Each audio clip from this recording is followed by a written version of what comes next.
चलिए आज हम लोग क्लास 10th के त्रिकोणमिति चैप्टर 8.1 के क्वेश्चन नंबर हम लोग 9 तक कर लिए हैं ना। आज हम लोग करेंगे 10 और 11। ठीक है, तो चलिए हम लोग स्टार्ट करते हैं। क्वेश्चन नंबर हम लोग 10। देखिए 10 में हम लोग देखते हैं क्या है। कह का कि त्रिभुज पी क्यू आर में जिसका क्यू कोण समकोण है। अब जरा ध्यान दीजिएगा कि एक पहले समकोण त्रिभुज का हम फिगर बनाएंगे। ये मेरा समकोण त्रिभुज बन गया ना। ये यहाँ पर समकोण है और यहाँ पर न्यून कोण है 2। ठीक है, अब जरा ध्यान दीजिए कर रखा कि त्रिभुज पी क्यू आर बनाना है जिसमें क्यू कोण जो है समकोण है, यानी समकोण जो होगा उसको क्यू लिखेंगे और यहाँ पी लिखेंगे और यहाँ पर आर लिखेंगे।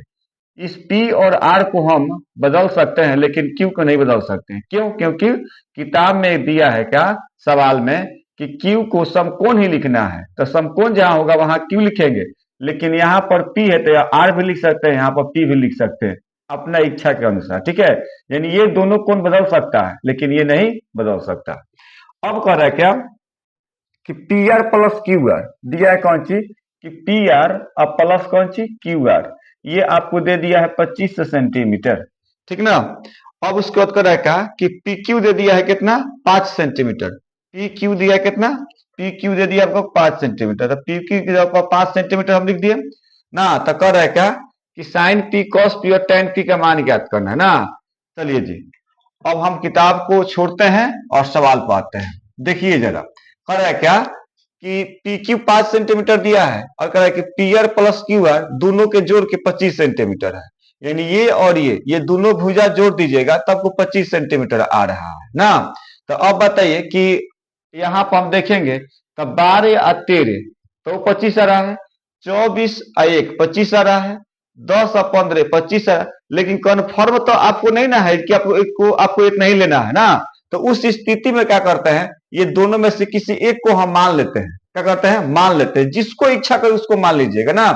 तो मैंने माना इसको कि माना कि पी आर बराबर x सेंटीमीटर। कितना जी, x सेंटीमीटर ना।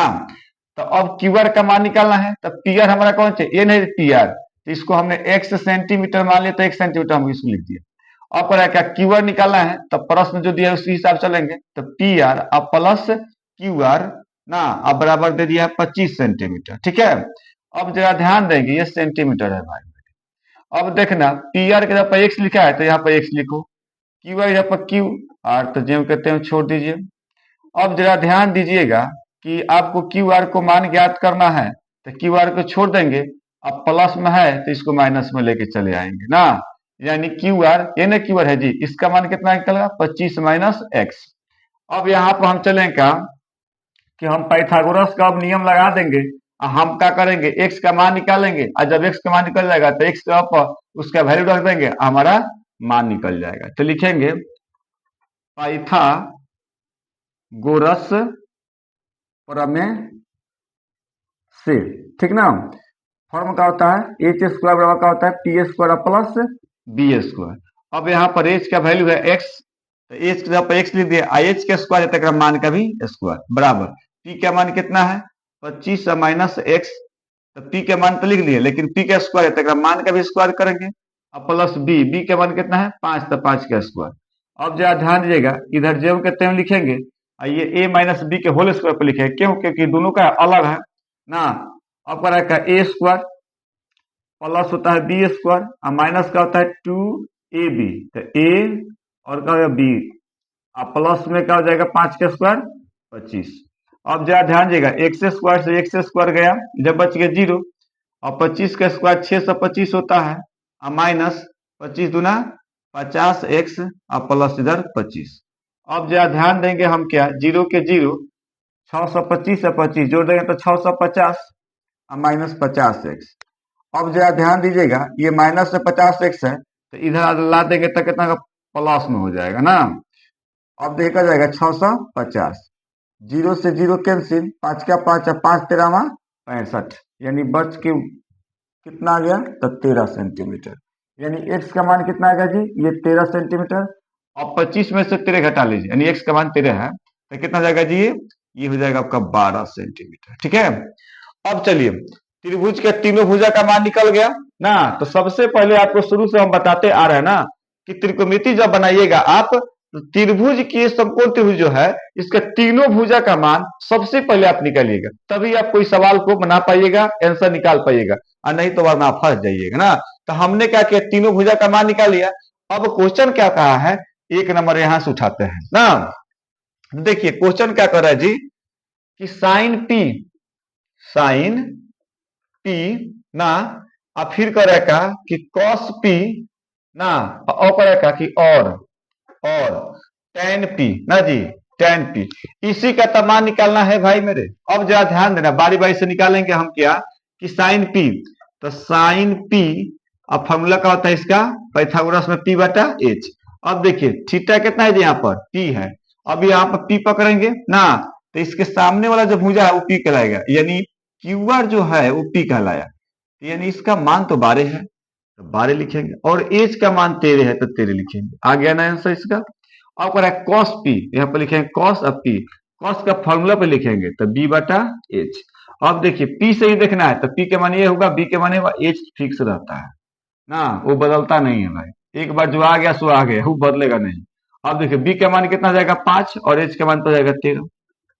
आ गया आंसर। अब कह रहा है कि और टेन पी, तो फॉर्मूला क्या होता है, पी बटा बी। अब चलिए पी का मान कितना है, तो 12, और बी का मान कितना है 5। आ गया इसका भी आंसर। चलिए ये दोनों का कहानी हुआ खत्म ना। अब हम लोग आते हैं कितना, 10 के बाद 11 नंबर सवाल। कितना नंबर, 11 नंबर। इसमें जानते हैं क्या है, इस सवाल में क्या है ना, कि देखिए एक फॉर्मूला आप लोग को हम लिखवाते हैं ना, इस पर देखिएगा ना, कि देखिए साइन जो होता है इसका शॉर्ट फॉर्म होता है साइन ना, और कोसाइन का देखिए क्या होता है ना, तो कोसाइन का होता है कॉस। उसके बाद क्या होता है, टेंजेंट का क्या होता है, तो टेन होता है, क्या होता है, टेन होता है। उसके बाद क्या होता है, कोसेंट कांट का होता है, कोसेंट कोसकांट का होता है आपका कॉसेक, क्या होता है कॉसेक। सेकेंड का होता है आपका ना सेक होता है ना। उसके बाद आपका कॉट एजेंट का होता है आपका कॉट, ठीक ना। चलिए अब इसी फॉर्मूला के आधारित आपका एक सवाल है, उसको पहले हमने लिख दिया है। अब देखिए 11 का 1 नंबर सवाल, यहां से देखिए स्टार्ट करते हैं आपको समझाना। 11 का 1 नंबर सवाल, इसमें जानते हैं क्या कर रहा है, कि बताइए कि निम्नलिखित कथन सत्य है या असत्य है, कारण सहित अपने उत्तर की पुष्टि कीजिए। यानी जानते हैं क्या है, सवाल में कह रहा है क्या, कि ये सत्य है कि असत्य है। अगर सत्य होगा तो बताइए भाई क्यों, और असत्य होगा तो ये बताइए कि भाई क्यों ना। तो अब चलिए हम लोग बारी बारी से सबको सॉल्व करते हैं। कोरा क्या, कि tan a का मान सदैव 1 से कम होता है क्या, तो हम पहले क्या करेंगे, एक समकोण त्रिभुज बनाएंगे। हम बना लिए एक समकोण त्रिभुज छोटा सा, इसका नाम a और इसका मान, अच्छा इसमें दिया गया tan a दिया ना, तो 90 डिग्री से कम यानी न्यून कोण को रखते हैं यहाँ पर a, इसको b और इसको c मान लेते हैं, ठीक है ना। अब देखिए यहाँ पर हमारा थीटा हो गया। अब क्या रखा कि देखिए सुनिए, यहाँ पर मान लेते हैं 6 लेते हैं, और यहाँ पर हम लेते हैं 7 ले लेते हैं, सपोज दैट ना, और भी कोई अंक लिख सकते हैं आप। तो कह रहा है क्या, कि tan a जो होता है, tan a ना 1 से कम होता है क्या, तो फॉर्मूला क्या होता है, p बटा b होता है। अब जरा ध्यान दीजिएगा ना, तो p का मान है 6 और b का मान हम लिए हैं 7। 6 में 7 से अगर भाग करते हैं, इधर देखिए देते हैं, 6 में 7 से भाग, तो पॉइंट लगा देंगे यहाँ पर, तो जीरो बैठा देंगे, तो 7 7 49, 7 8 56 ना जी, तो 4 हो जाएगा, तो फिर जीरो, तो 7 पचे के 35, फिर हो जाएगा 5, फिर जीरो, 7 7 49 ना जी, 7 7 49 ना, और भी कटेगा ना, यानी इसको काट के हमारे पास आया कितना, तो 0.857, यानी एक सही का जो छोटा है। अब पर आएगा, फिर देखिए एक और आपको बता देते हैं कि अब क्या है, अब 7 के जगह पर हम कर देते हैं 6, और 6 के जगह पर क्या करते हैं 7 ना। तो अब देखिएगा, तो फॉर्मूला तो रहेगा p बटा b ही रहेगा ना। तो अब देखिए क्या होगा, कि p का मान अब कितना आ गया, 7 आ गया, और b का मान कितना आ गया 6। अब 6 से भाग करेंगे 7 में ना, 6 से भाग करेंगे हम कितने में जी, 6 से हम भाग करेंगे 7 में, तो 6 एकने 6, 1 होगा 0.0, 6 एकने 6, बच गया 4, तो 40, 6 का 36 ना, यानी 1 पॉइंट आपको आएगा 1.16 डॉट डॉट और आगे भी आएगा ना। तब मान लीजिए ना कि ये तो 1 से अधिक है, तो कह रहा है क्या सवाल में कि tan a का मान सदैव 1 से कम होता है क्या, यानी tan a का मान हमेशा 1 से कम आता है क्या, तो बोलिएगा कि नहीं, यानी कम भी आता है और बेसी भी आता है ना। तो इसलिए कौन चलेगा, ये पहला नंबर जो इसका आया, इसका आंसर क्या लिखेगा, असत्य, यानी पहला का आंसर क्या होगा, असत्य। आप देख लिए। चलिए अब इसको हम साफ करते हैं ना, अब इसको हम क्या करते हैं जी, साफ करते हैं। चलिए अब हम लोग आगे देखते हैं ना, चलिए आगे हम लोग इसी का क्वेश्चन नंबर कितना देखते हैं हम लोग जी, 2 देखते हैं। इसी का क्वेश्चन नंबर कितना देखते हैं, तो 2 देखते हैं। अब देखिए इसका 2 में क्या कह रहा है, तो देखिए 2 नंबर जो सवाल है वो कह रहा है, जानते हैं क्या, तो देखिए 2 नंबर सवाल जो है कह रहा कि कोण ए के किसी भी मान के लिए सेक ए बराबर 12/5 होता है क्या। अब देखिए दूसरा का सवाल ना, अब कह रहा कि सेक ए बराबर 12/5। अब जरा ध्यान दीजिएगा, तो कह रहा कि ए के मान के लिए इतना होता है क्या। अब कह रहा कि सेक का फॉर्मूला क्या होता है, अच्छा देखिए कॉस का फॉर्मूला b/h आपको हम बताए थे, तो कॉस का शादी हुआ था सेक से, तो b/h, तो एकर का जगह ओकरा फॉर्मूला के उल्टा एकर फॉर्मूला ना, तो b/h ओन है, तो h/b n है ना, h/b हो जाएगा, ऐसा कहा जाएगा 12/5। इसके जगह पर इसका फॉर्मूला ले दिया, अब मान जो है सो जे कहते हैं। अब h का मान 12 और b के मान 5, यानी ऊपर वाला ऊपर का मान, नीचे वाला नीचे का मान। आप एक बार बताइए कि अभी तक आप पढ़ते आए ना, तो h का मान जो होता है p और b से हमेशा बड़ा था, हमेशा बड़ा रहेगा भी ना, अभी भी है, देख लीजिए, आई हुआ b, आई हुआ p, h कौन सी हुआ 13, 12, 5, तुलना कीजिए, अधिक है कि नहीं है ना। तो देखिए तो इसमें कहा ना कि h का मान 12 और b का मान कौन सी है 5, यानी सही है गलती है, तो सही है, तो इसको लिखे कौन सी सत्य, तो दोनों भी कौन सी आया आंसर जी, सत्य। अब आते हैं तीसरा नंबर इसी का, कह रहा कि कॉस ए का ना कोण ए के कॉसकांट के लिए प्रयुक्त एक संक्षिप्त रूप है क्या, यानी कह रहा कि कॉसकांट का ना शॉर्ट फॉर्म कॉस ए होता है क्या। तो अब देखिए कॉसकांट, देखिए कॉसकांट कहने का जी, कॉसकांट किधर गया, कॉस है ना। अब जरा देखिए इसका शॉर्ट फॉर्म का होता है कॉसेक होता है, इसका शॉर्ट फॉर्म का होता है कॉसेक होता है। अकरा का कि इसका शॉर्ट फॉर्म कॉस होता है क्या, तो बिल्कुल बोलिए कि गलती बोल रहा है कि सही बोल रहा है, तो बिल्कुल गलती बोल रहा है ना जी ना, तो इसको भी क्या लिखेंगे जी हम, कौन चीज, असत्य, क्या लिखेंगे, असत्य, यानी इसका कह का ना कि कॉस कांट होता है क्या, तो लिखिएगा बिल्कुल नहीं, यानी ये क्या होता है, गलत है।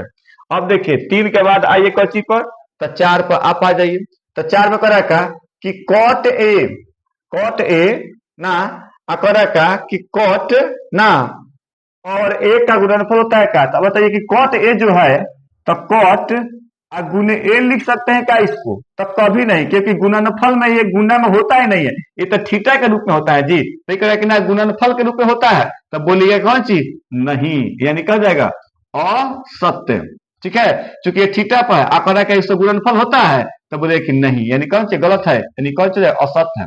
अब आता है 3 के बाद का चिप आता है 4, 4 के बाद आता है 5 पर, तो 5 पे करेगा किसी भी कोण थीटा के लिए साइन थीटा 4/3 होता है क्या, चेक कर लेते हैं। तो साइन का फॉर्मूला क्या होता है, p/h, इधर क्या होता है 4/3 है। अब देखिए जरा p का मान कितना है 4 और h का मान है 3, h तो हमेशा बड़ा होता है ना जी, हाँ ए में तो कह रहा है कि h छोटा दे रहा है ना, यानी असत्य कर रहा है, तो लिखेंगे ये भी कौन सी आ गया, असत्य के श्रेणी में ही आ गया। चलिए अब हम लोग पूरा एक्सरसाइज खत्म कर दिए, अब अगला एक्सरसाइज अगले वीडियो में रेडी रहिएगा, एकदम फाड़ के पढ़ाएंगे इसी तरह, ठीक है।